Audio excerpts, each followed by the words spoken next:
बिस्मिल्लाहिर्रहमानिर्रहीम। इय्याक नअबुदु व इय्याक नस्तईन। सलमान हाजिर अपने चैनल के साथ अमेरिका के बारे में इंफॉर्मेशन के लिए। आज का मौजू मेरा इमिग्रेशन है। इसकी कैटेगरी मैं आपको पहले बताऊंगा। इमिग्रेशन और द स्टूडेंट वीज़ा के बारे में, जो फर्स्ट कैटेगरी की है। स्टूडेंट वीज़ा हासिल करने के लिए हर एक की ख्वाहिश होती है कि वो अमेरिका से डिग्री ले और अमेरिका में आके पढ़े, क्योंकि हर आदमी ये चाहता है कि मेरी अमेरिका की डिग्री हासिल करने के बाद मुझे अच्छी जॉब हासिल हो जाएगी। किसी भी मुल्क में वो जाएगा तो इसकी वैल्यू रखती है अमेरिका की डिग्री रखने के लिए। स्टूडेंट वीज़ा हासिल करना कोई मुश्किल काम नहीं है अगर आप इस पर वर्कआउट करें। सबसे पहले स्टूडेंट वीज़ा हासिल करने के लिए आपको पता होना चाहिए कि आपको किस फील्ड में जाना है। तो इसी कॉलेज की रिसर्च करें जो आपको जिस फील्ड में जाना हो, जो कॉलेज उसकी डिग्री देती हो। तो आप इस कॉलेज को इंटरनेट के ज़रिए मालूमात मंगवा सकते हैं।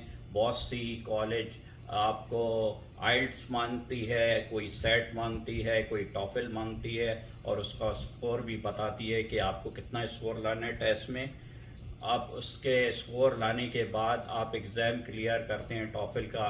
इसके बाद दूसरा मरहला ये आता है कि आपको I-20 मंगवानी होती है और I-20 के पैसे कॉलेज चार्ज करती है।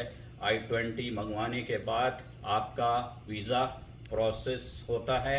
स्टूडेंट वीज़ा की जो कैटेगरी होती है वो F1 वीज़ा होता है। सबसे पहले आपको F1 वीज़ा हासिल करने के लिए कॉन्सुलेट से रजू करना पड़ता है और उसमें फॉर्म I-160 होता है और आपका पासपोर्ट होता है और 6 महीने की वैलिडिटी होनी चाहिए पासपोर्ट की और 2 पिक्चरें लगती हैं। और I-20 का एडमिशन होता है जो आपको कॉन्सुलेट में शो करना पड़ता है। और इसके बाद वीज़ा की फ़ीस भी भरनी पड़ती है स्टूडेंट वीज़ा की।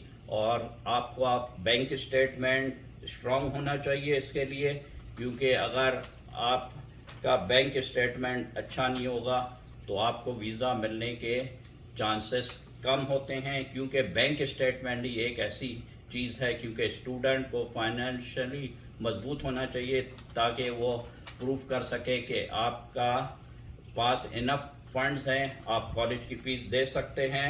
और इसके अलावा आपका स्टूडेंट रिकॉर्ड सबसे अच्छा होना चाहिए। इससे भी वीज़ा मिलने में आपको आसानी होती है, क्योंकि इससे पता चलता है कि आपका स्टूडेंट रिकॉर्ड अच्छा है।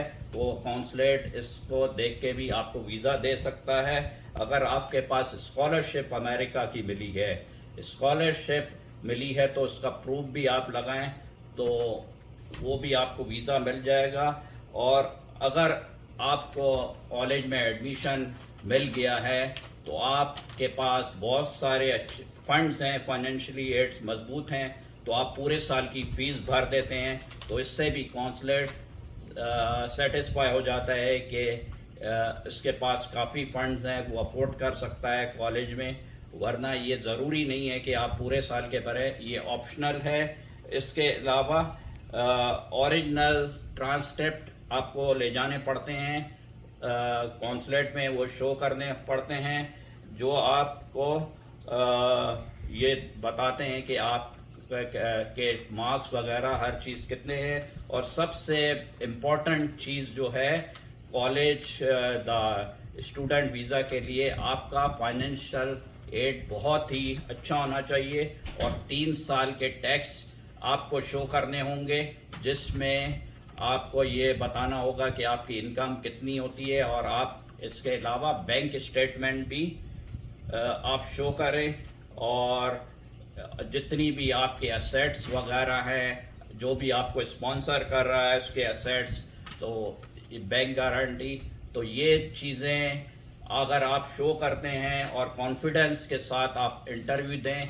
और सबसे स्टूडेंट वीज़ा हो, कोई भी वीज़ा हो, तो इसके लिए कॉन्सुलेट आपको ये देखना चाहता है कि ये स्टूडेंट ही बन के जाना चाहता है या वहाँ जाके स्लिप हो जाएगा। तो बेसिकली स्टूडेंट वीज़ा हासिल करने के लिए सबसे आसान कैटेगरी है, क्योंकि ये एजुकेशन वीज़ा है। इस स्टूडेंट वीज़ा में आप यहाँ पर अमेरिका में रह नहीं सकते, आपको स्टडी ख़त्म होने के बाद वापस आना पड़ता है। इसके बहुत अदर ऑप्शन भी हैं।